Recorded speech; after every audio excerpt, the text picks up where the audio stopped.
శ్రీ పరాభవ నామ సంవత్సర ఉగాది సందర్భంగా పాలకుర్తి నియోజకవర్గంలో శుభాకాంక్షల వెల్లువ కొనసాగింది.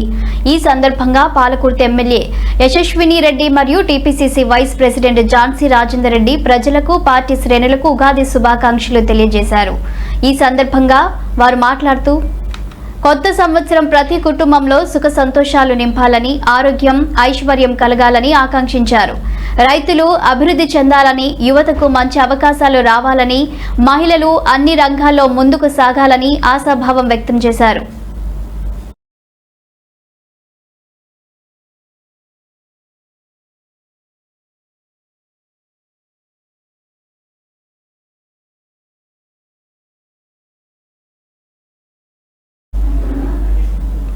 పాలకుర్తి నియోజకవర్గం అభివృద్ధి దిశగా ముందుకు తీసుకెళ్లేందుకు కట్టుబడి ఉన్నామని, ప్రజల సంక్షేమం కోసం ఎల్లప్పుడూ కృషి చేస్తామని హామీ ఇచ్చారు. అదేవిధంగా పార్టీ శ్రేణులు ప్రజలతో మరింత సాన్నిహిత్యంగా పనిచేస్తూ సంక్షేమ పథకాలను అందరికీ చేరవేయాలని సూచించారు. కొత్త సంవత్సరంలో సమిష్టిగా పనిచేసి రాష్ట్ర అభివృద్ధికి తోడ్పడాలని పిలుపునిచ్చారు.